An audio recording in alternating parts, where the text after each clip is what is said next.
Everybody. Thank you for joining us today for this conversation on Crimea, 8 years after Russian temporary occupation. First of all, I really want to thank my colleagues at the Mission of Ukraine to the EU for their kind support in organizing this event. Russia's illegal seizure of Crimea was the first forcible annexation of part of a European country since 1945. Since then, Crimea has become a black hole for human rights. There are large-scale persecutions of minorities and political repression taking place every day. The peninsula has also become a huge military base. It's being reinforced by the Kremlin's militarization of the Black Sea.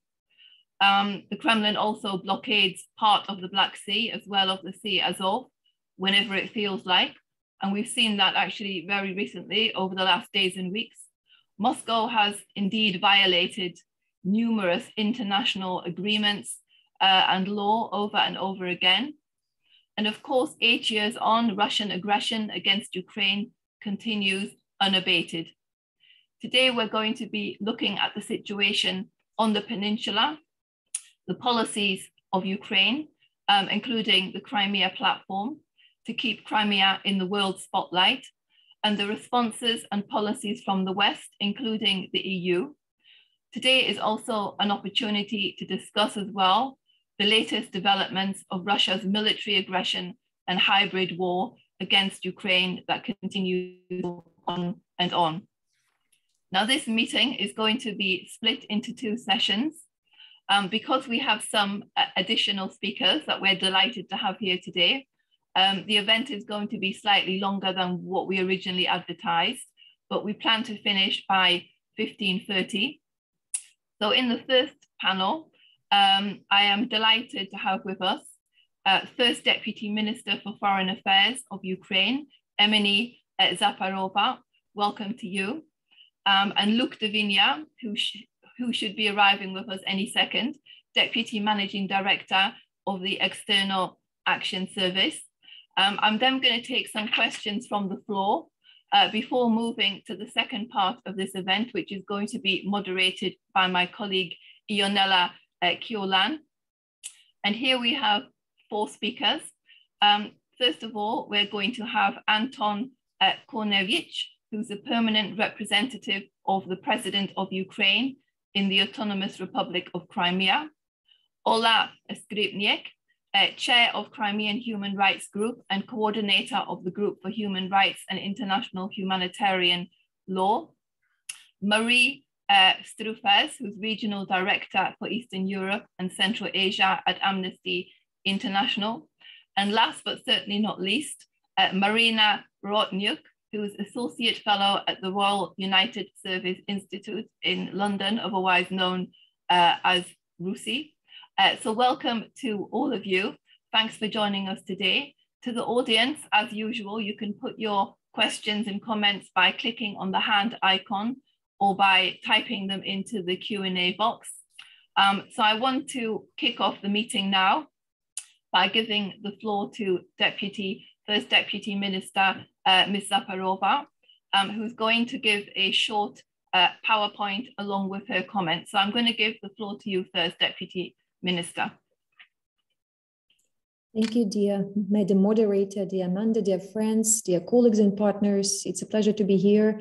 I will try to be as short as possible, giving you the presentation and actually a general overview of the situation in Crimea, not only as a black hole, as Amanda rightly pointed out, but also as a Pandora box that was opened in 2014. And actually, my message today is that the situation in Ukraine and those alarming messages that we actually address to all of our international partners is the direct consequence of the 2014 occupation of Crimea and our inability, let me be very frank, when I say our, meaning Ukraine and international community, our inability to give proper response to Russia in 2014. So the situation that we have today is a direct consequence of the 2014 events and the appetite that has been growing of Russian leadership, and something that we've been trying to called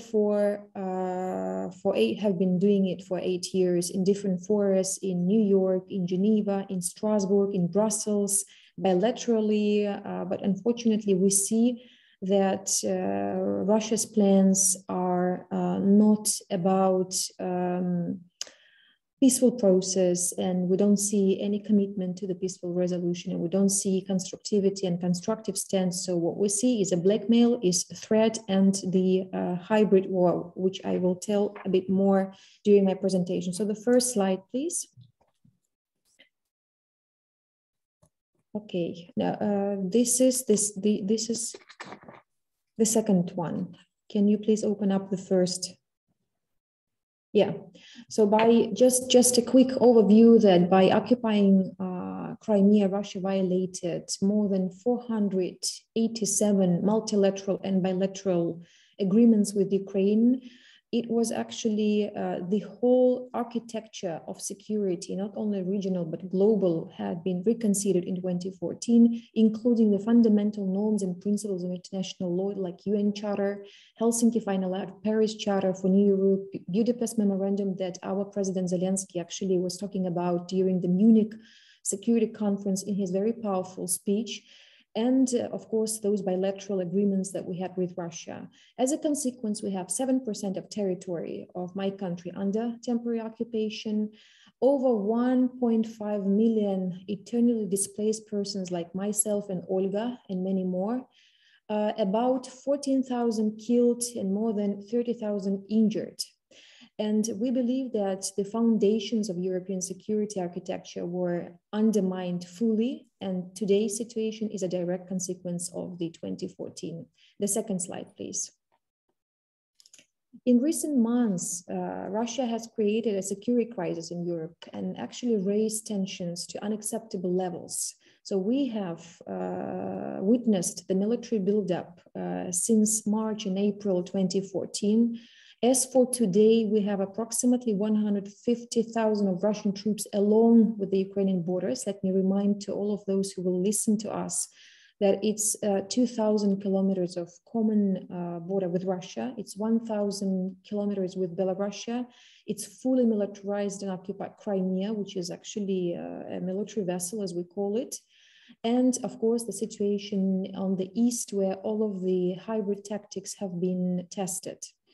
Military drills in Belarus, blockade of Black and Azov Sea, which is probably another, the most crucial and worrisome situation, where the Sea of Azov has already been turned into inner lake of Russia, where by blocking the passages of the Black Sea, by holding the trade vessels for hours and days, actually something that we started to see since 2017, Russia in a hybrid manner is trying to destroy and ruin all of those trade routes of vessels, and also to demonstrate its dominance on the Black Sea.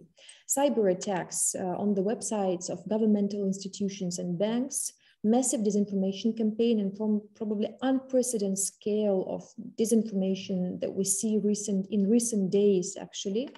Unfounded demands for so-called security guarantees, and actually the whole blackmail language and language of threat, where Russia suggests the future for my country, the one that we don't want to live in. And this 19th century rhetorics about the spheres of influence is something that is yet another demonstration of what is the nature of this aggression. And again, let me be very clear that we I mean humanity, we people, we perceive wars in a very classic way, thinking that the war is started when we have tanks, rockets, soldiers coming in, the note verbal that informs that country actually calls for a war or opens up the door. So we perceive the war in a conventional manner. So we think that the war is there when it's conventional. But actually what we see and what we claim today is that the hybrid warfare is fully here. Cyber attacks, disinformation, narratives, the usage of energy as an instrument, migration crisis. So it's the whole bunch that we see here in Ukraine is actually of a direct evidence of hybrid warfare that is already here. And again, it fully hits our economy and our population, which is under panic today. So for Ukraine, the most challenging is actually to balance between the needs of security and the preparation, you know, for military aggression. And from the second hand, to actually deal with the drastic economy hit. So the comprehensive deterrence package that Ukraine and Ukrainian diplomacy elaborated actually is about continuous presence of high-level foreign officials in Ukraine, which is not only about the instrument of deterrence and signal to Russia, but also something that calms down the Ukrainian population. Sanction against Russia. So we have managed to consolidate our partners in EU and NATO about the possible sanctions that should be robust and prompt and immediately performed in case if Russia further demonstrates its aggressive nature. And then enhanced military technical cooperation with Ukraine, where every single ambassador has a list of those needs that Ukraine actually is addressing with our partners, and strengthening the economic and financial stability of Ukraine. And of course, we have to be thankful for many of those countries who are here with us with this assistance. I would not name all of those countries, but the recent decision of the European Union to allocate the microfinancial assistance of 1.2 billion of euros is a very timely decision, I would say. The next slide.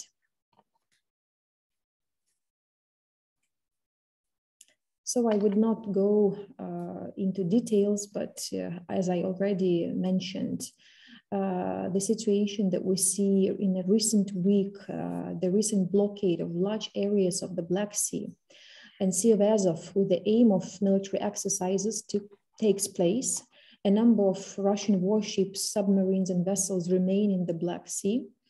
And I think that Russia is manipulating the provisions of the International Convention for the Safety of Life at Sea, which is called SOLA 74, and challenges to the freedom of navigation principle. And we are now considering the possibility of consultations with the Black Sea countries, where we brief our partners about this blockade and possible scenarios of reaction. The next slide. For 8 years of Russian temporary occupation, we have a military, Crimea is turned into a military base. You see the numbers that demonstrate that it's been fully weaponized, fully militarized. And I think that Olga will tell more about the militarization of consciousness, which is yet another underestimated phenomenon in Crimea, where this glorification of Russian army is being fully tested, where education at schools and even kindergartens is about glorification, you know, this aggressiveness, military and militant military attitudes. So it's something that we also have to keep in mind, especially in the digital era, where the consciousness of people is being shaped in not always in classical way. The next slide, please. The victims of Russian aggression, it's not only about the number of political prisoners, but actually the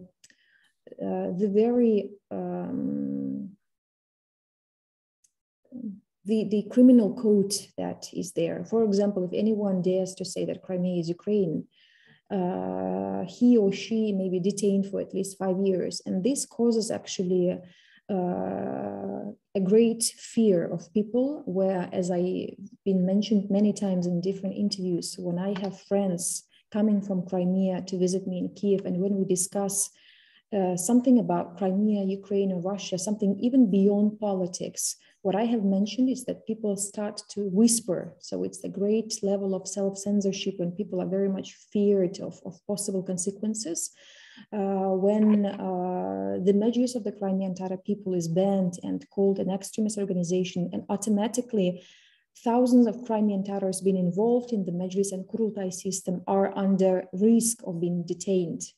And the recent case that we had with the first deputy chairman of the Majlis, Nariman Jalal, who is a friend of mine, he was an active participant of the Crimea platform, attending the summit in August 2021, right after he got back from Kiev. His house was searched, and then he and 2 others were detained, being called saboteurs, as if they were preparing with Ukrainian intelligence services some saboteur actions, which we believe is just a coverage to detain one of the leaders of the Crimean Tatar people. Of course, free media expelled. Number of media outlets left the peninsula. The Orthodox Church of Ukraine and Crimean Tatar Muslims are under permanent suppression. And which is probably the most concerning is the very classical Russian politics, is the change of demography, where the demographic landscape has been fully changed, while with this repressive reality, with this criminal code changes, with the constitution changes, where you cannot reconsider, as they say, the territorial integrity of Russia. So any call, any notion, any public post or social media activity about the real status of Crimea may cause detention. So with this repressive reality, Russia is squeezing out loyal population and the citizens of Ukraine and bringing hundreds of thousands of Russian citizens and at least 500,000 of newcomers already in Crimea. Next slide. When we discussed what Ukraine should do and could do together with international community, in addition to those initiatives that we had, for example, in the United Nations, the resolutions that we annually submit for vote in the General Assembly, in OSCE, in Council of Europe, and other platforms, we decided that proactive position should be the only way how Ukraine has to get the issue back to the agenda, because what we also noticed and mentioned that within 8 years, the issue of Crimea has been slipping down from the international agenda and attention. So our initiative, the Crimea Platform Summit that the Ukrainian president initiated, is actually about not allowing this issue to be silenced up, because as I always say, every criminal is dreaming to hide its crime. So Russia is making and doing its best to silence up the Crimean issue and the situation in Crimea. So in response to this occupation, we initiated the International Crimea Platform, and the inaugural summit took place in August 23rd, 2021. It's a new coordination and consultation format with one goal, and we are very frank as a state, saying that our aim is the occupation. 46 countries, like 42 countries, Ukraine, and 3 international organizations have joined the International Crimea Platform, where all of the participants signed up to the joint declaration of the Crimea Platform. Next slide, please. We have 3 levels of this International Crimea Platform initiative: heads of states and governments, the summit that we had, the declaration that we signed up. What we are doing so far, we are shaping and developing the focal point network, where every single state appoints responsible person for the Crimea Platform, where it's mostly about MFAs, where we coordinate, and we will have systemic consultations with briefing and trying to explain what Crimea is today. Then members of parliament and experts. Every single dimension is actually coordinated but autonomous and independent, I would say, in a way, and it has a great potential. For example, Olga will also tell us more about experts and the members of parliaments. We are now negotiating the parliamentary summit that will take place again in August 2022, together with the Black Sea Security Conference, which we see as an annual format to precisely focus on the militarization of seas of Black Sea and Sea of Azov in Ukraine. Next slide. Oh yes, this was my final slide actually. So to conclude, I think that it's a right time to consider not only the discussions and forums for debates about Crimea and its consequence. I think that it's a right time to consider very practical instruments of Russia's deterrence, like sanctions, like Crimea Platform initiatives that we will submit to our partners, that should be submitted and should be supported by international community. And of course, making us stronger in terms of security and economic challenges. I think it's about secured Europe automatically. If Ukraine is secured, Europe is also secured. Thank you. Thank you very much, Deputy Minister, for this really comprehensive, if worrying, and very bleak overview of the situation in Crimea and on the devastating impact of Russian occupation, and also for explaining a bit about the progress of the Crimean platform. So thank you for that. I want to turn immediately now to Luke to hear his insights. So Luke, floor is yours. Thank you, Amanda, and I hope that this is properly working, because one tip is never change your computer or your telephone. It's very complicated to reinstall everything.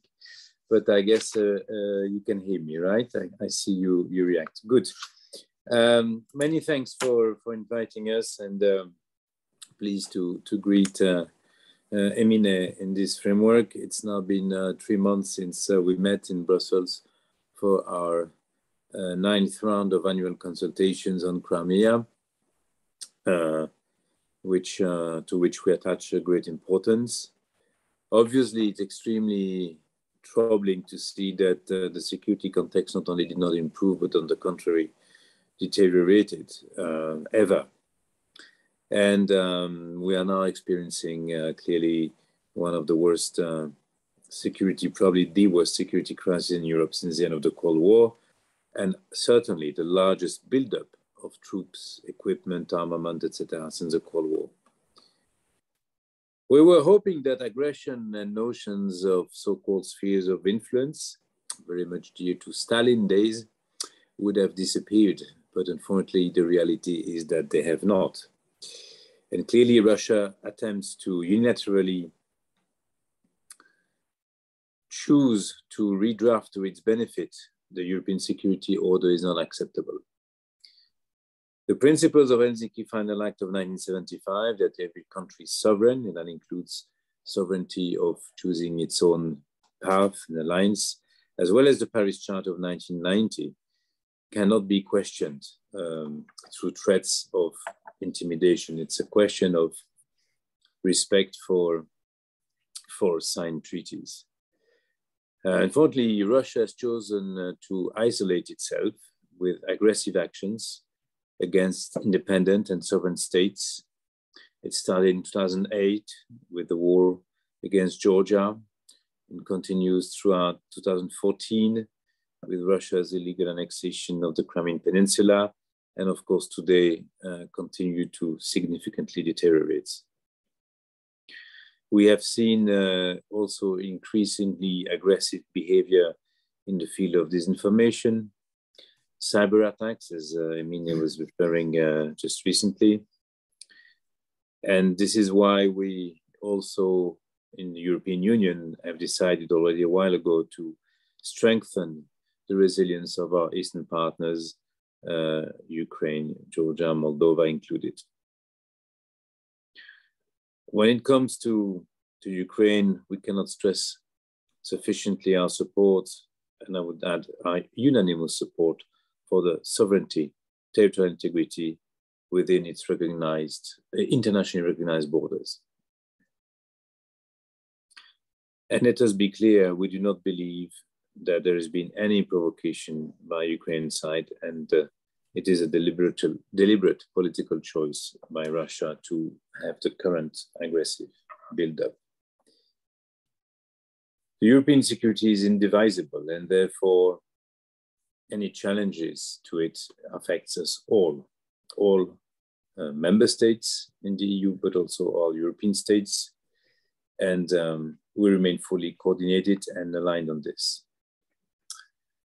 Aligned in saying that established mechanisms, existing mechanisms such as the OSCE, the NATO-Russia Council, are the only channels of dialogue and diplomacy that should be used. We believe it is possible still to have a diplomatic way of the current crisis, and this remains our top priority. I know that Europe or European member states can sometimes appear as being divided, and obviously because of obvious historical, geographical, economical considerations, one has different views in different European capitals. But what matters is that one has the same actions.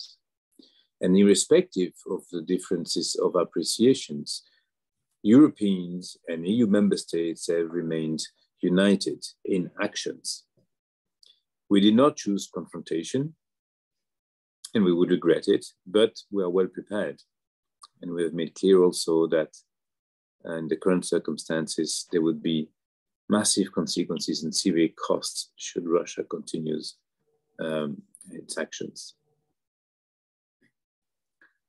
So we have worked clearly also on deterrence measures and a robust case of international reaction in case of any further aggression against Ukraine, because, and coming to Crimea, unfortunately, there is already aggression ongoing. And we've always been clear that we would not recognize this illegal annexation. And our participation to the International Crimea Platform that Emine was highlighting testifies equally this reinforced engagement to stand by Ukraine and to remain consistent in our policy. We believe that the summit on the Crimea platform and the adopted declaration has given additional attention to the illegal annexation, and the wide participation has demonstrated that this is an issue that is affecting not only Europe or Ukraine and its neighbors, but a fundamental issue of the rules-based order and respect of international law. We will certainly, as European Union, continue to raise this matter in multilateral forum like the United Nations, the OSCE, and also in our bilateral dialogues with all our partners. In other words, we will keep Crimea on the table. The ongoing militarization of Crimean Peninsula is undermining security and stability in the wider Black Sea region, and particularly also impediments to international rights of navigations or freedoms, including the obstructing the free passage of ships through Kerch Strait or to and from the Sea of Azov, not only, of course, have negative consequences, and this is their intention for the Ukrainian port in the Sea of Azov, but also for international trade flows. And we see this abuse of the right of inspection to conduct arbitrary and politically motivated, abnormally long inspections of ships coming or going.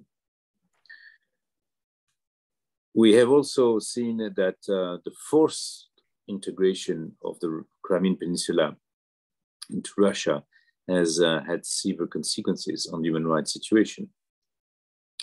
The residents of the peninsula, including journalists, particularly human rights defenders, lawyers, face systematic restrictions of their fundamental freedoms. And the Crimean Tatars continue to be unacceptably persecuted. And the ban on the activities of the self-governing body, Mejlis, should be reserved to start with. So in this context, the support to the population affected by the conflict remains a priority. And this means that we do have measures in favor of internally displaced persons, as well as in favor of restoration of governance and reintegration of veterans. The region of the Sea of Azov and Crimea are benefiting from specific activities within broader conflict response activities, including the so-called EU for Resilient Regions programs. Thank you.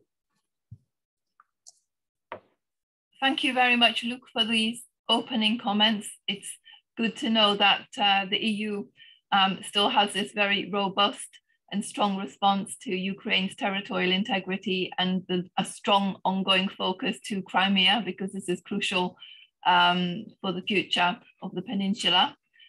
So I don't see that we have any questions yet, so I'm going to immediately hand over to Ionela in order to keep to our time schedule. So I'm going to give the floor to you, Ionela, to start the second part. Thank you very much, Amanda. Good afternoon, everyone. My name is Ionela Ciolan, and I'm a research fellow at the Europe in the World program at EPC. So we are moving on the second part of our discussion, and within the next hour, together with our distinguished speakers, we'll try to address the current situation in Ukraine after 8 years of illegal annexation by Kremlin, the human rights situation in the peninsula nowadays, the militarization of Crimea and its security consequences for the Black Sea region in general, and Ukraine's policies and the West's response to the Russian aggressive behavior. So we see we have quite a lot of topics. And I'm very grateful to our speakers for making the time to contribute to our discussion today. Thank you. Now some logistical information for our online participants. Please start writing your questions in the Q&A box, or if you want to address it yourself, click on the raise hand button. Please be concise as much as possible, and please don't wait until the end of the event to ask your question. So let's start the discussion with Anton. May you please give us a general overview of the situation in Crimea and which are Ukraine's policies towards the peninsula? Yeah, good afternoon, dear colleagues. Good afternoon, Ionela. I hope that you can hear me well. If so, so many thanks for making me a small speech today during this important event, and maybe to add some issues on internal policy of Ukraine towards the occupation and reintegration of Crimea, to add to the words of Her Excellency, Madam First Deputy Minister Emine Dzhaparova. Crimea now is really a gray zone, a zone where the law is not a regulator of human relations. We even have in Ukraine a very well prepared performance, which is called Crimea 5 a.m. Crimea 5 a.m. meaning that the Russian so-called law enforcement agencies can come to your house at 5 a.m. or 5 a.m. in the morning and can make you responsible for the crimes which you didn't actually commit. So by saying this, we are trying to show that really in Crimea, nobody can feel secure, and everybody can be taken into custody and then may be pronounced and proclaimed the terrorist or extremist or participating in extremist activity. And with this, the person, the citizen of Ukraine can get a very big long term of being held in the jail. So gray zone and catastrophic situation with human rights, which I think Ms. Olha Skrypnyk will define in details, is number one, which of course we are always talking to on all different levels in any different format. Environmental situation is also very dangerous. The Russian Federation really looks at Crimea as a big military base. In order to have all this militarization settled, which Ms. Dzhaparova was talking about during her great invitation speech and her presentation, in order to have this big armed military base, Russian Federation does not need Crimea to be a flourishing, environmentally flourishing peninsula.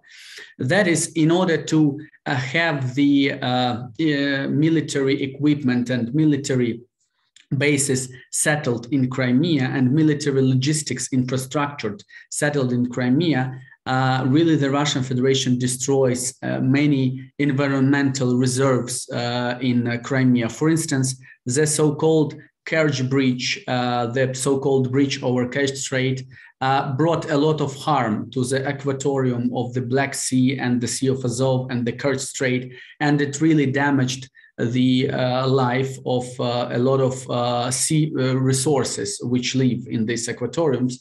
And in Ukraine, we even have a criminal proceedings in accordance with these acts. While the Russian Federation was building the so-called Taurida motorway, the biggest highway road in Crimea, the Russian Federation destroyed a lot of forests, a lot of trees, which are listed in Ukrainian Red Book, in order to build this road. And as we see now, when the so-called bridge and so-called road are being built, we see that really the only goal of building these infrastructural objects was to have a good military logistics and to have the possibility to have a transfer of thousands of Russian troops from Russia to Crimea via this so-called bridge and so-called motorway. So this was the only reason. Now the Russian Federation is thinking of having the separate smaller roads being built from this big Tavrida motorway to the seashore of the Black Sea. And while they want now to build these roads, again, a lot of reserves in the mountains and forests will be destroyed in order to build these new roads. So environmental situation is really bad. And we really deem that this environmental situation is bad and the consequences of it may be harmful not only for Crimea and not only for Ukraine, but also for the wider Black Sea region and for all the region of the Black Sea and the Sea of Azov. The situation with cultural heritage is also very dangerous. We have two important sites in Crimea which are important worldwide. This is Chersonesos, which is an ancient city near Sevastopol, is listed in UNESCO list. And we have Bakhchisarai Khanate Palace, the palace of Crimean Khanate. So on these two important objects, now the Russian Federation does make very dangerous projects of making from Chersonesos, they're trying to make, as they call it, the Orthodox Mecca. They want to create the big historical and religious center, which will be called Korsun, and which would be a symbol of Russian Orthodox civilization. And while doing so, they will destroy the ancient layers of the ancient Greek city of Chersonesos, which is listed in UNESCO list. And Bakhchisarai Khan Palace, which is actually the main architectural heritage of Crimean Tatars as indigenous people of Crimea and indigenous people of Ukraine, is now being renovated. And while it is being renovated, we see and we have a lot of footage, a lot of photos and videos that it is really damaged. And the damage is really very hard. And that really, if the Russian Federation continues to do this so-called renovation, then this Bakhchisarai Khan Palace may be damaged really very seriously. Looking at the situation with COVID-19 and the situation with the medical sphere, the situation is really pre-catastrophic one. There are not enough doctors working in hospitals. There are not enough beds in hospitals for the number of COVID-19 patients. Sometimes the ambulances refuse to come when the people are calling for the ambulance for 24 hours. We had even, unfortunately, the instances when people died while still waiting for the ambulance to come.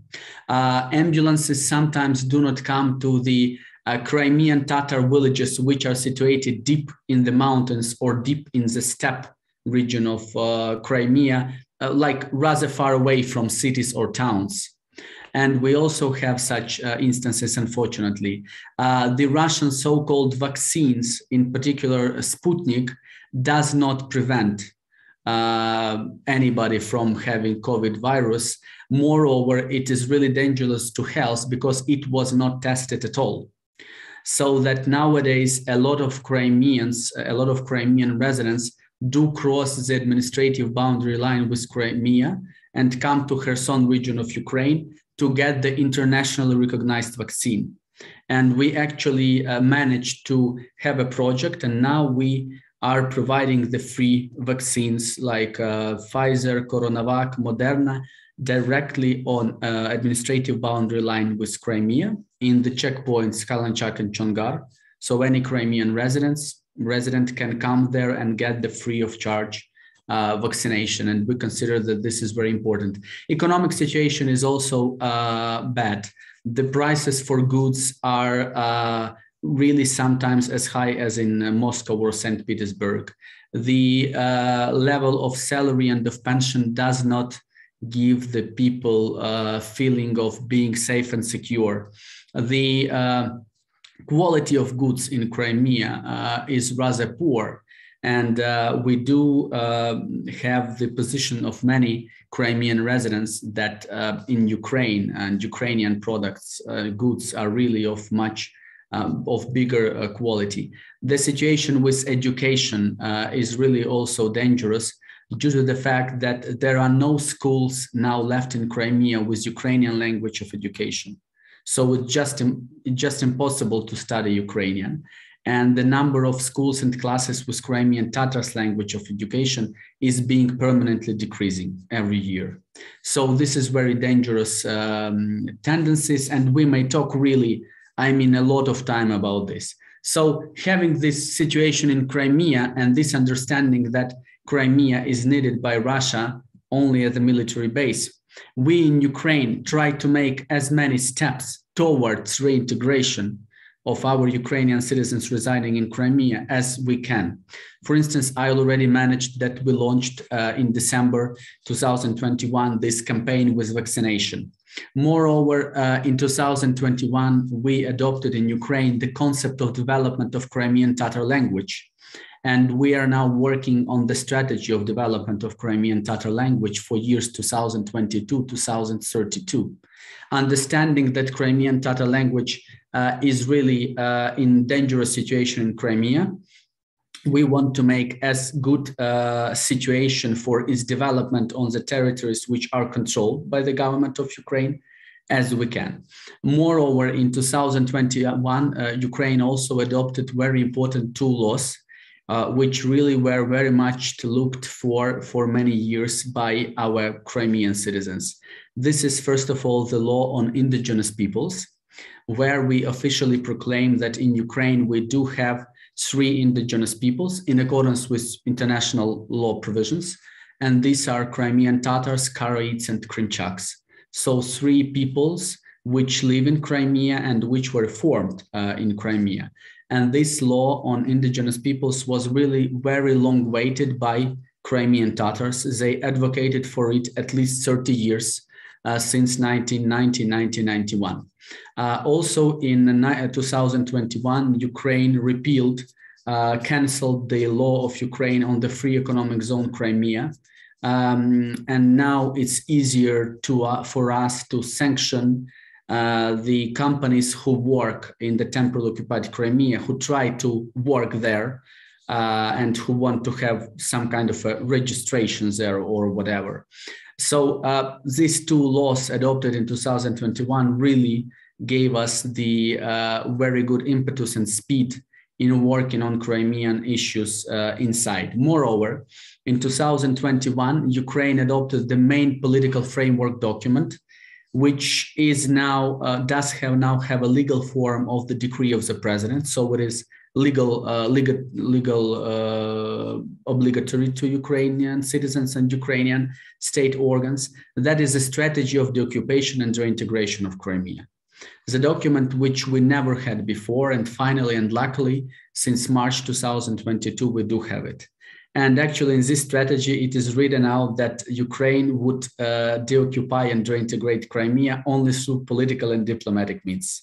So all the other Russian words mean nothing, because really in the strategy it is clearly stated that political and diplomatic means are the main ones. So the strategy is also like, you know, the game changer in Ukraine's policy towards Crimea. As for instance, Crimea platform is when we speak about foreign affairs and international arena. So the strategy is so for internal affairs and Ukrainian jurisdiction. And this movement of practical developments and achievements inside Ukraine's jurisdiction, we are still having it, and we are very happy with that. For instance, in the end of January, the Parliament of Ukraine adopted the law on protection of political prisoners of Kremlin. which gives social and legal protection to the persons who are or were illegally detained by the Russian Federation, either in Crimea or in Donbass or in the territory of the Russian Federation. So having this law adopted in the end of January, we also satisfied the needs of our prisoners, of their families, of their advocates, lawyers who were calling the state to have this law for some time.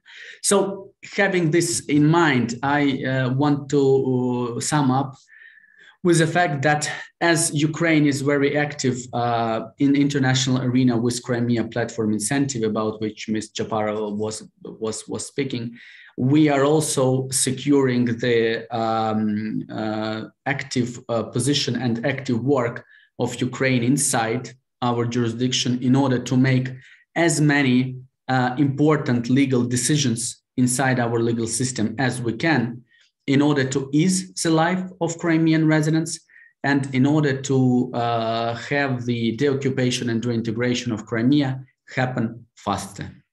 I thank you. Thank you very much for your holistic overview. And now I would like to move forward by asking Maryna to give us her perspective on the security situation in and around the Black Sea and Crimea. Thank you very much. Good afternoon, everybody. And thanks to the European Policy Center for this invitation to speak today. So there have been already some general outlines presented of the situation in the Black Sea and the Crimea. So I'll add several of the nuances to this strategic context. And I think replying to your question, what we see now is a quite dangerous situation unfolding in the Donbass. And we might not be fully aware of Russia's immediate intent, but what we see in the Crimea, but also in the south, in the Black Sea, is that Russia has has built up a significant offensive posture since 2014, having militarized Crimea, as we've heard, but also in the recent weeks, upgrading its presence there, having very formidable offensive posture there and amphibious force. So putting aside the discussions whether it will be in Russian interest to really have an all-out invasion in Ukraine, whether it makes sense or not. I mean, putting aside those arguments that we've heard, pro and con arguments for this, I think our concerns and the Ukraine's and international community's concerns are very legitimate, since those assets are there, they are present, and if the decision, political decision is taken to invade Ukraine, I mean, there are really significant threats there already present, and the assets in place, as I mentioned. So the issue now is that also very important to understand how exposed the south of Ukraine is, and how seriously Ukraine takes the Russian potential actions in this maritime domain. And actually, it's very noteworthy that we are starting to take, and the international community starting to pay attention to this theater at the moment, since I think it was mentioned already as well, that Crimea has been off the international radar recently, or in the last couple of years, having perceived by many in the international community as a fait accompli, the accomplished fact. And now when the scenarios are talked over and discussed of Russian potential actions there, so we see the level of international awareness of how exposed this area is and how Russia actually utilizes our weaknesses and the vulnerabilities that also the NATO displays here in the region. So this is all very important to handle now at the moment, while there is this international attention. So the scenarios that are being discussed are, of course, of those amphibious landings. And also one of the serious scenarios that Ukraine has been considering for a number of years is that of the maritime blockade. It's a very serious threat that Ukraine faces. since we know that since 2018, Russia, and I think it has been mentioned already, has been severely prohibiting the navigation in the Black Sea and the Sea of Azov. There was a campaign, attrition campaign towards the Azov ports, Ukrainian Azov ports. And of course, this seriously undermined the Ukrainian economy. And in case of the maritime, full-fledged maritime blockade in the Black Sea, one can only, imagine the losses that the Ukrainian ports in the Black Sea and in general the Ukrainian economy will suffer, since it's been reliant very much on the 8% exports through the Ukrainian ports. And this is not only something that Ukraine will suffer from, but being the world's grain exporter. So you can imagine how it will impact the world economy as well.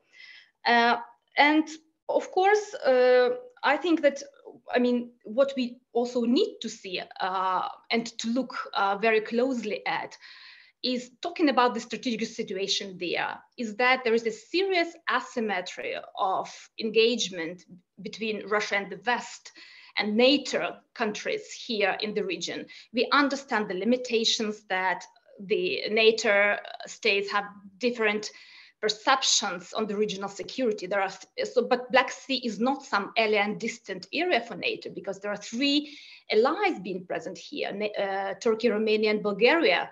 And yes, we've seen some very prominent, I would say, naval presence in the letter, of course, according to the letter of the Montreux Convention, on rotational basis here in the Black Sea. We've seen the ambitious sea breeze exercises last summer, the largest in their history. We've seen some of the Ukrainian partners conducting the freedom of navigation operations here in the Black Sea. Very recently, last summer, UK conducting the freedom of navigation operation and basically challenging the Russia's claim that waters around the Crimea are Russian territorial waters. So we've seen this all, but I think that my voice or opinion would not be a solitary voice when I say, and I would share the opinion of many of my colleagues and Western experts who say that NATO has been inadequately present in the Black Sea and has been not sufficiently deterring Russia in the Black Sea. And the tailored forward presence that was specifically devised for the Black Sea has not been adequately or sufficiently or even comparable to the enhanced forward presence. So this can be, as we've seen already, is already being handled, and this inadequacy probably is well understood also in Brussels and in individual capitals. But this is something to be looked at, because I think that talking about the strategic picture in the Black Sea, we understand that it's not only the role of the Ukraine, who, by the way, I forgot to mention this, is doing its best by trying to upgrade its naval forces with the support of its partners, Western partners, trying to upgrade its naval infrastructure or to create the Mosquito fleet. So Ukraine is trying to shoulder its primary responsibility to defend itself, of course. And then it's up to the Western partners, of course, I think, and to NATO to devise a more robust presence in the Black Sea. I'll stop here. Thank you very much, Maryna. I would like to move to the human rights situation, and I would like to hear from Marie.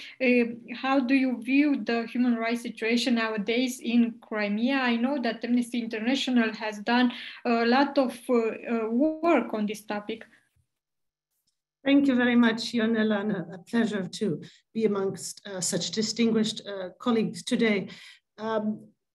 The first thing I want to say, and I'm so glad the Deputy Minister brought this up, that the population in Ukraine and Crimea and all around has certainly been subjected to panic and misinformation on unprecedented scales. So I just want to really express my solidarity to those who are on the ground. We at Amnesty are really trying to take account of the trauma that has been going on since 2014 and continues at very high levels today, and how that affects everything that has been brought up in this discussion: education, culture, health, security, etc., etc., etc. So to answer your question, Ionela, how do we view the human rights situation in Crimea? With alarm and consternation? As everybody has said, it's grim.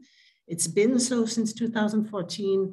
And I'll tell you some concrete details of continuing grave human rights violations that take place exactly as we speak, literally yesterday, the day before, and a few days before that. Also, let's note, continuing on the theme of trauma, the surrealism is quite incredible. In 2014, we had people in uniforms without insignia taking over government buildings, checkpoints being installed on the main highways, pro-Ukrainian and pro-Russian rallies clashing. It happened in front of our eyes.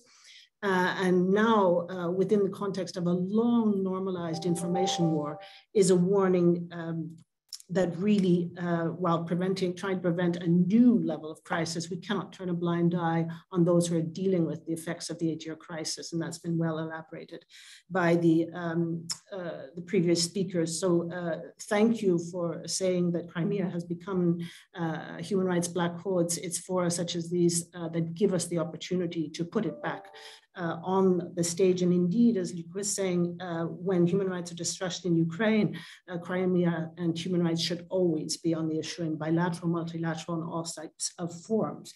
So as has been said, the human rights situation drastically deteriorated as soon as 2014 occupation took place. And this is in tune, of course, as you will all know, with a very repressive Russian policy on human rights. Peaceful dissent has just been eradicated. As others have said, the independent media have either been muzzled or absolutely forced out. Peaceful activists and human rights defenders persecuted and enforcibly disappeared. I'll say a bit more about that later. We have dozens of activists, human rights defenders, Muslims, mainly members of religious communities, and Jehovah's Witnesses, who are in prison on charges of extremism or terrorism for the peaceful exercise of their human rights. Some have been transferred to prisons in Russia, thousands of kilometers from their home, which is in clear violation of international humanitarian law, which prohibits the occupying power from population transfers. Now, ethnic Crimean Tatars and independent media, it's clear, have been particularly targeted. And I want to say here, I pay tribute to the journalists, Citizen, and others, and the Crimean Solidarity NGO, both of whom are at constant risk of criminal prosecution as they continue to document human rights violation. Their work is indispensable as Russia continues to and has always consistently denied access to Crimea for independent human rights monitors. The ethnic Crimean Tatars face trumped up criminal charges of contemplating or executing terrorist attacks or being members of Hizb ut-Tahrir, which is an Islamist organization labeled as terrorist in Russia, but legal in Ukraine, as well as in many other countries. So some examples that have come up just in the past few days and in the past few years of unfairly persecuted ethnic Crimean Tatars. Just last week, Kurultai member Eden Dudakov was arbitrarily charged with inciting interethnic hatred for a 2017 social media post. He was given a 10-day prison sentence.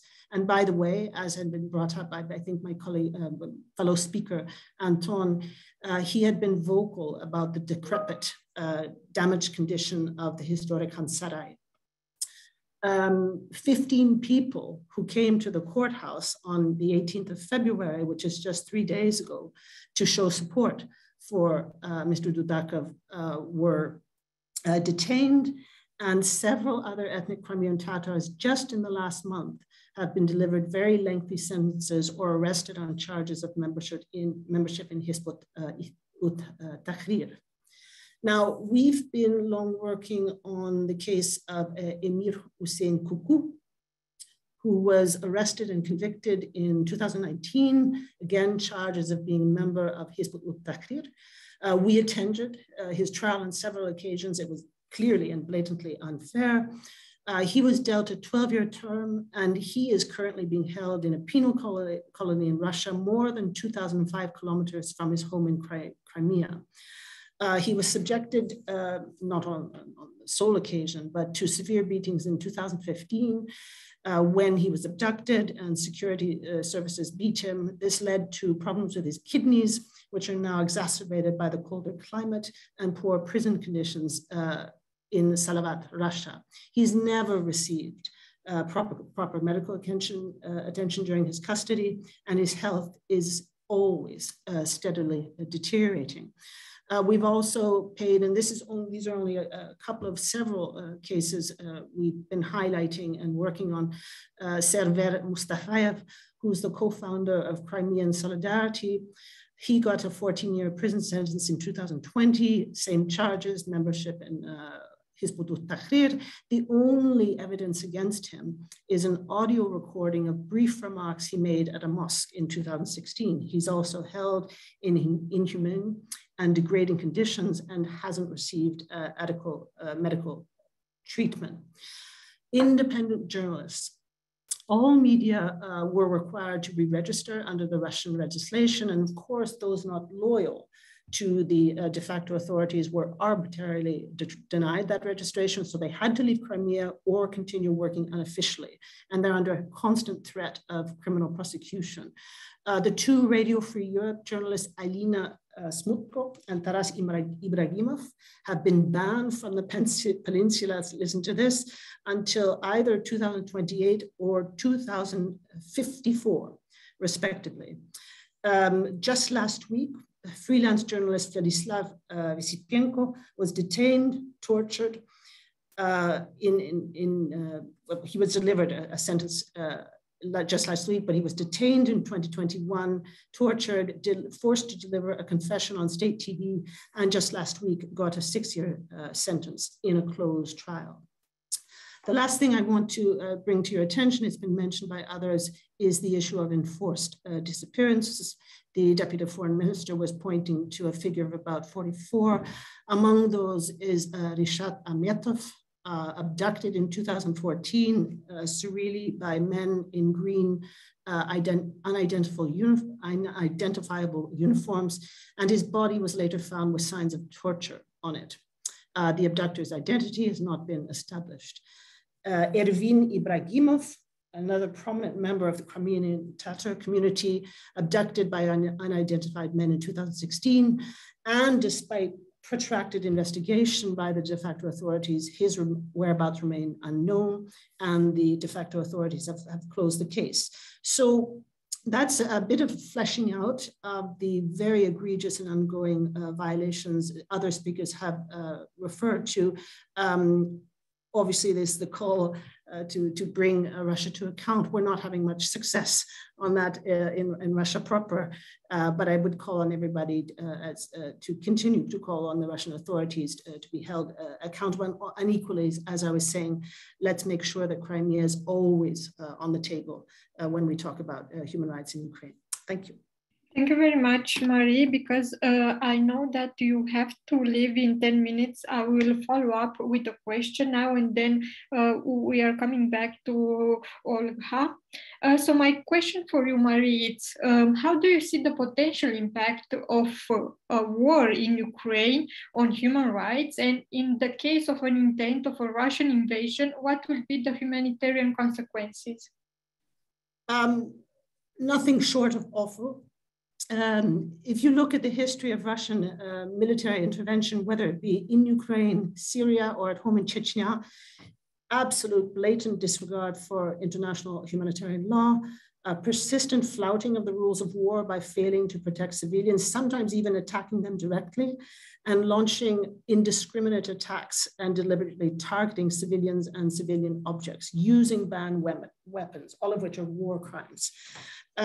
We're also very concerned about possibly increased militia activities. As you will all know, both Russia-backed groups, as well as Ukrainian pro-government paramilitaries, at least in 2014, some of 2015, showed disregard for international humanitarian law.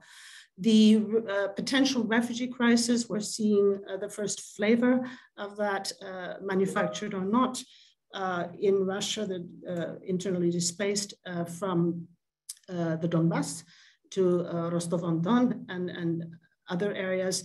As the Deputy Minister and others mentioned, there were millions displaced in 2014-15. Hundreds of those were subjected to unlawful killings, torture, abductions, etc. We risk seeing more of this.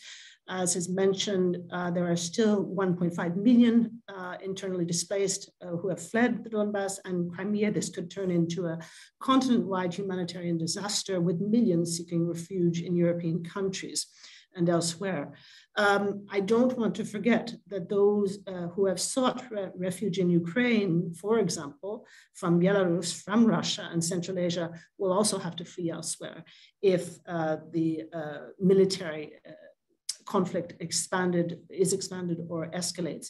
Beyond the region, we can face the prospect of likely protracted guerrilla warfare, illicit outflows of weapons, a general increase in violence and impunity. I mean, really, the expanded armed conflict in the heart of Europe could disrupt the entire system of geopolitical checks and balances. And it's really frightening, no, that a nuclear power is directly involved. The last thing I would say is that on a global level, obviously, this could encourage more countries to use force in their foreign policy. So nothing very positive to say there.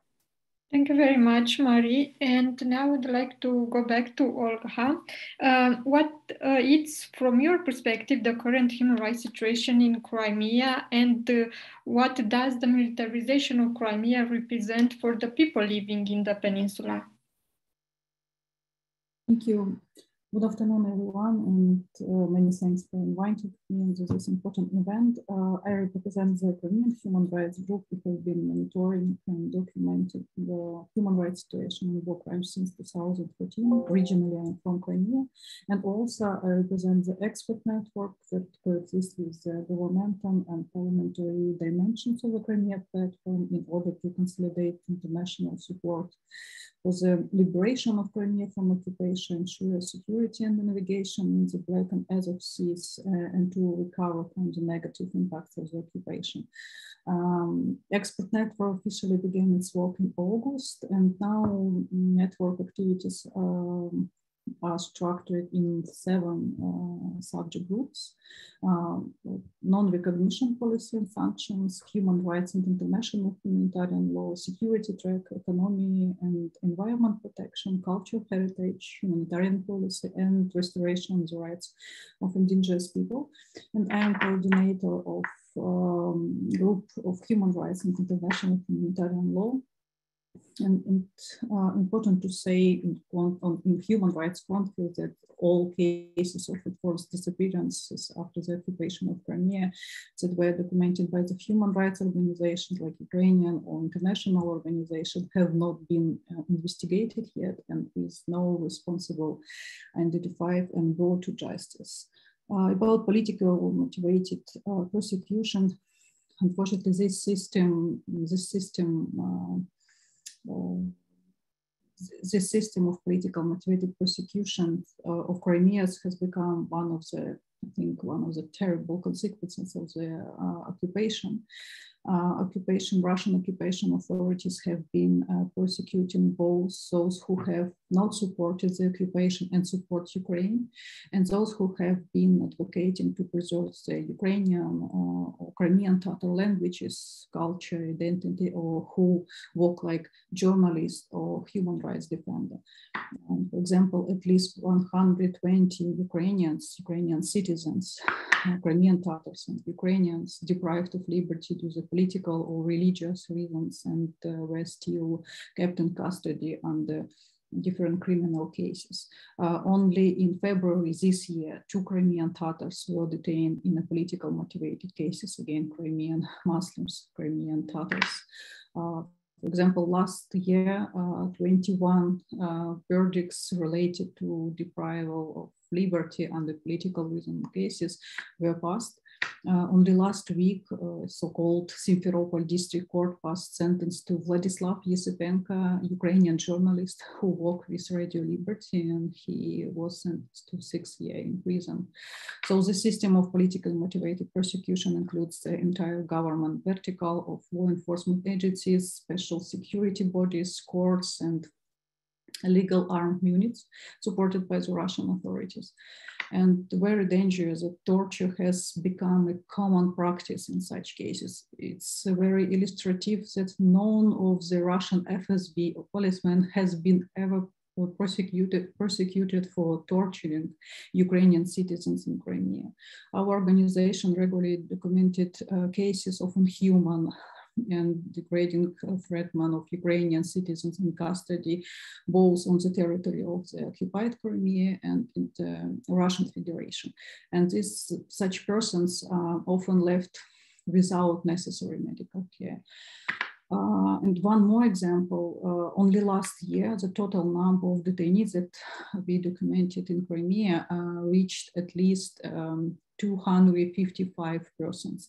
Among them, 164 participants of peaceful assemblies in September, November to support defendants of the case of Nariman Jalal or case of Crimean Muslims, and lawyers, activists and journalists detained under administrative articles early. Some of the detainees were acting as journalists at the place of detention.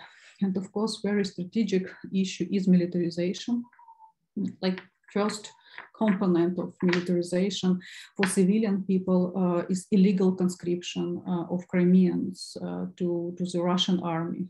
Russia conducted 14 mobilization campaigns during the occupation period. At least 34,000 Crimeans have been mobilized by the Russian army during the occupation. And Russia criminally prosecutes those who refuse to serve in the Russian army. And like example, last year, our organization documented 118 new criminal cases for evading the service in the Russian army against Crimeans. But most resources within the militarization campaign are being invested in militarization of children and youth.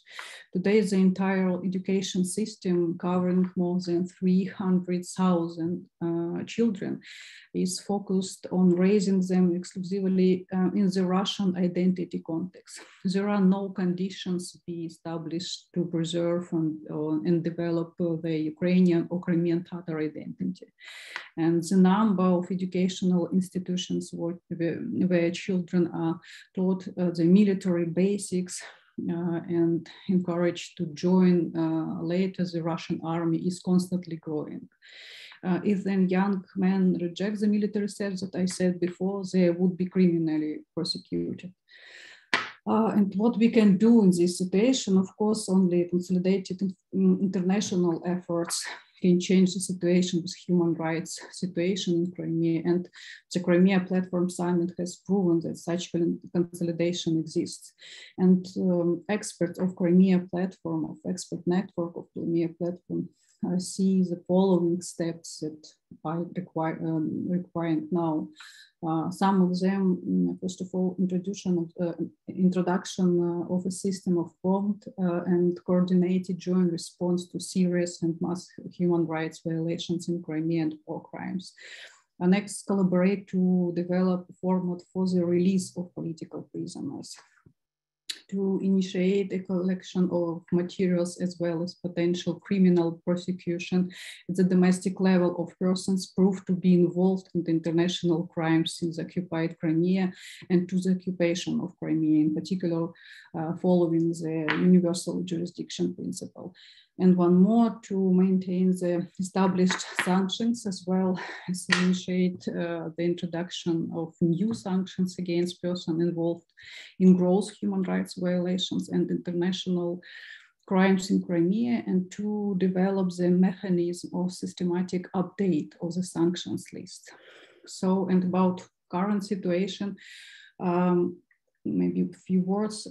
These days, Crimeans have been informing us about Russian military vehicles and men marching non-stop to the north of Crimea, to administrative line between occupied Crimea and the Ukraine-controlled territory.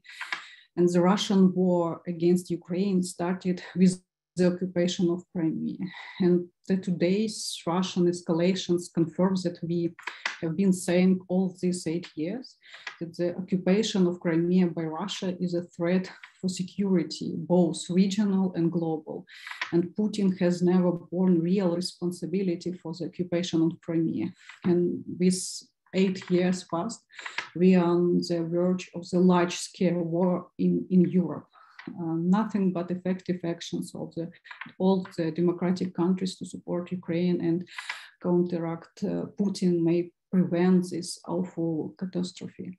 And the list of current demands to Russia should include not only to withdraw troops from the borders of Ukraine, to leave the Donbass, but also to draw the troops off Crimea and deoccupy the peninsula. Thank you so much for.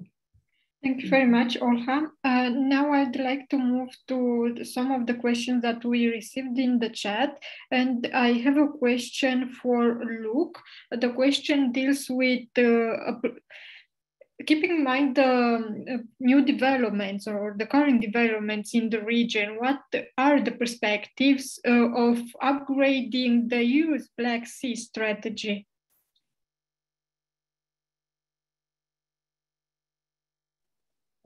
Sorry, the last word at the end of the suspense was unheard. What are the prospects for the EU to increase the and then to upgrade its Black Sea strategy?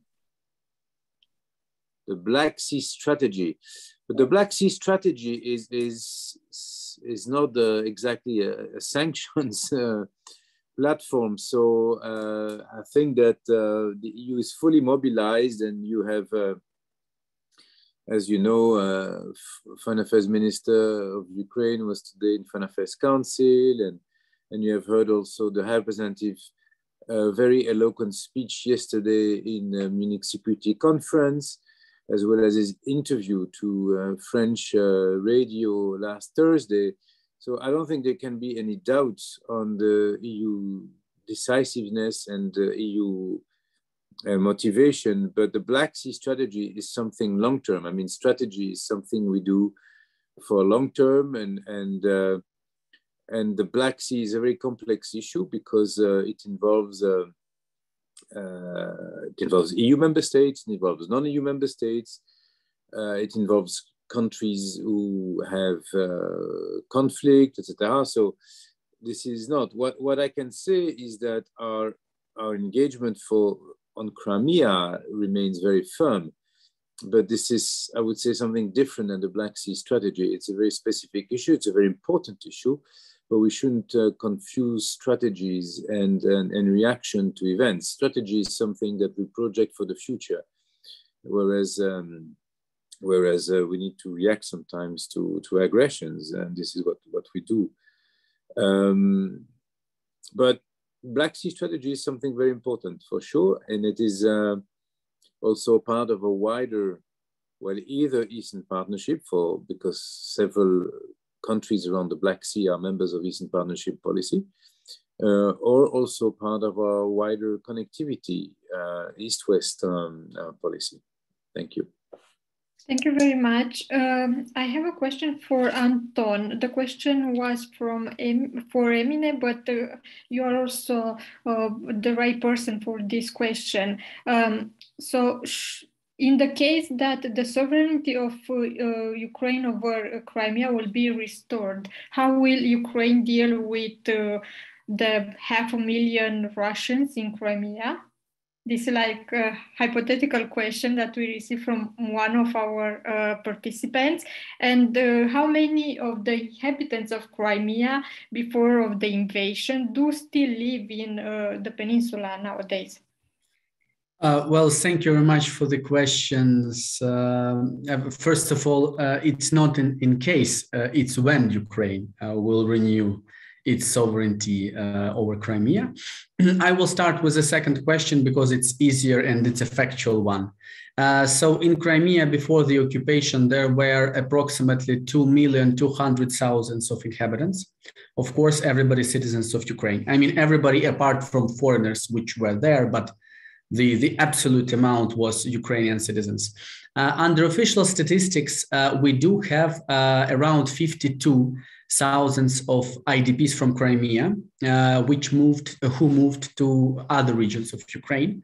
But we believe that this number may be bigger, up to 100,000, due to the fact that a lot of Crimean IDPs didn't get the official IDP status, official IDP certificate from relevant state authorities. So from 50,000 till 100,000 of IDPs. So all the other Crimeans are in Crimea.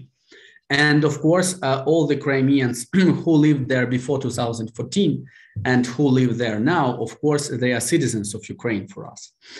So concerning this 500,000 of Russians who were illegally transferred or who moved illegally to Crimea, of course, we do consider that this is the systematic policy of the Russian Federation in order to change the demographic structure, demographic map of the peninsula. So they make any political moves in order to make Russian citizens come to Crimea.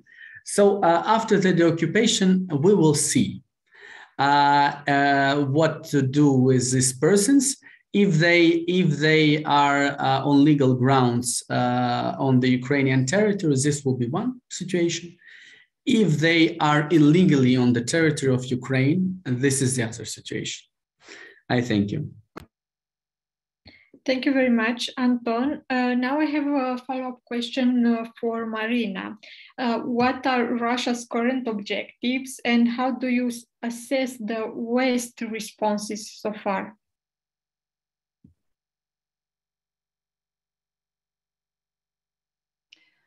Well, it's a complex question and I will try to be short. In short, I think that the Russians or Kremlin's endgame is to overhaul the complete system of international relations on its own terms. And those terms, they include the compromising and undermining the sovereignty of the neighboring states. So, and Ukraine has been very central to this Russian imperial project, as we've seen. Replying to your question on the Western response, well, I think it's fair to say that this record has been mixed. On one hand, I think we need to admit that there has been a very reassuring display of support by the Western countries to Ukraine, including the pouring of the military assistance to the Ukrainian armed forces, and also sending the restraining messages to Moscow. Russia has been engaged in a very serious diplomatic offensive, but so were the Western countries, being on alert and communicating with Russia about the costs that it will need to absorb in case if the invasion is to materialize and it goes ahead with this scenario that everybody, of course, is now trying to prevent. So this support was very steadfast and prominent. On the other hand, allow me also to say that I think that some of the messaging has been quite controversial. We've heard a lot framing of this Russian reinvasion of Ukraine in the terms of Ukraine crisis, which I think is a very wrong terminology to speak about. It's not Ukraine crisis, it's a Russian reinvasion into Ukraine. Then we've heard the West calling Ukraine to both parties, as it used to say, to show the restraint, which in certain contexts means actually equalizing the actions of the two, Russia and Ukraine, even though we understand who is the aggressor here. Or the controversial messaging that sending the troops to Ukraine to help Ukraine defend itself is not in the cards. And it actually, in practice, even withdrawing the personnel from the military missions, of training missions being present there, I think this seriously undermines the strategic ambiguity principle that the West was trying to keep around Ukraine. And this openly advertised to Russia that this kind of scenario they should rule out. And so it narrowed down the scope of diplomatic pressuring of the West vis-a-vis Russia. So let us remember also the France and Germany's position, and they are deeply rooted, historically rooted sympathies to Russian traumas, and being not so sensitive to Ukrainian traumas inflicted by Russia. Also, the fact that the sanctions vis-a-vis Russia are to be the measure of the last resort, I think this also has been a very wrong signal to send, and that in the case of the limited incursion, one might wonder whether there will be much appetite at all to introduce the sanctions, since they might be considered in certain capitals as too heavyweight. And so I think the list could go on, and even to mention the system of the Russian enablers in Western societies, and now the announcements that the policymakers in those capitals could go for those enablers trying to hit hard. And I think very just wondering of many experts, myself including, why it has not been done previously and before. So I think that it's very important to remedy these serious shortcomings in order for the policy on Russia to be efficient and to prevent the escalation that everybody is trying to do now. Thank you. Thank you very much, Maryna. And now I have like a follow-up question for Olha on the human rights situation.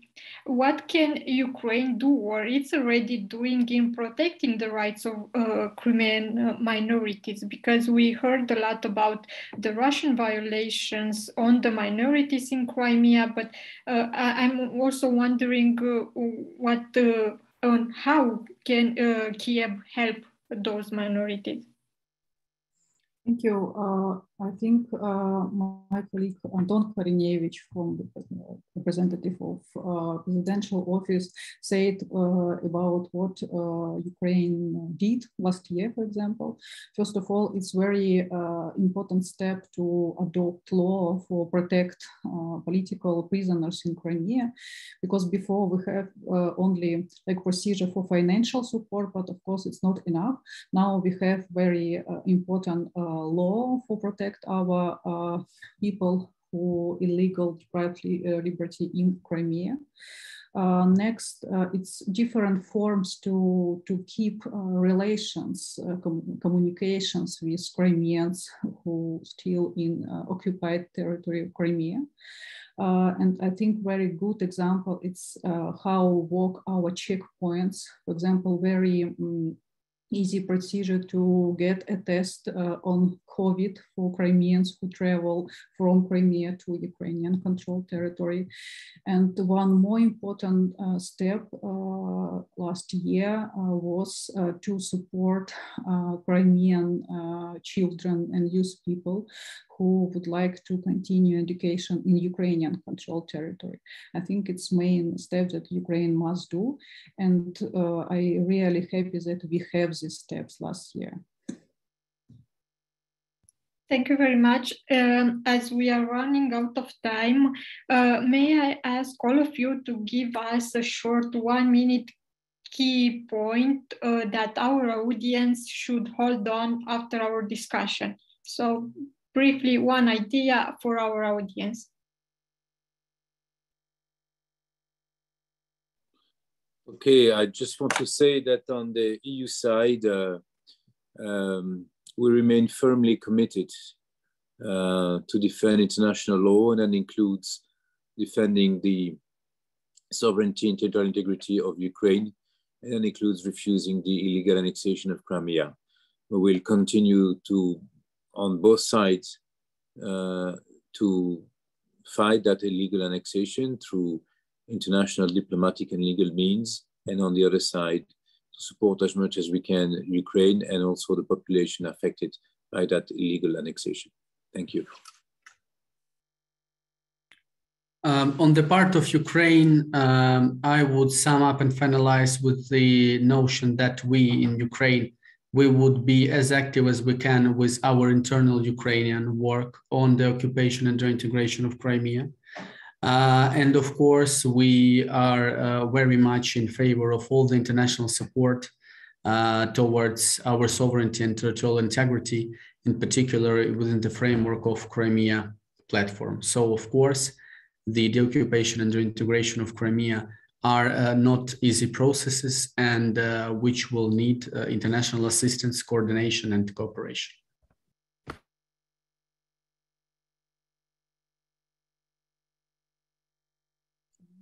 Okay, if I may, very short point. First of all, Russia's war against Ukraine began in 2014 with the occupation of Crimea, and therefore the war will end only when Crimea is deoccupied. And one more, deoccupation is a necessary condition for protecting people from massive violations of human rights and war crimes. Mm-hmm. And let me add, it's very difficult to condense everything in one point, everything that we discussed today. But I think that since we discussed the dire situation in the Crimea and the military strategic context in the Black Sea, so around and the Sea of Azov, I think it's very important to resist the attempts to normalize what is happening, while the international tension is naturally, for understandable reasons, is on the military buildup and trying to prevent the escalation or the direct incursion of Russia into the Ukrainian, or reinvasion into the Ukrainian territory. I think even if there is no scenario like that happening, I think this still would mean that it's very important not to zero, not to normalize what has already been done by Russian actions since 2014. Thank you. Thank you very much. Amanda, would you like to say something in the end of our event? Okay, thank you, Ionela. I'd just like to thank all of the speakers very much for joining this important discussion, for highlighting many critical issues, including, the perilous situation on the peninsula, the ongoing Russian aggression, and to reiterate that it's really important that Crimea stays high up on the international agenda and gets the ongoing support that it really deserves. Let's not forget what's going on there on a daily basis. And my last comment, because I have to say this, is Slava Ukraini. And thanks to all of you, and have a lovely afternoon. Thank you. Thank you again to our excellent panelists, and to all of you in our audience for your questions and for following us online. We at TPC have many more great events in the pipeline, so please follow us online, and see you at our next event. Goodbye.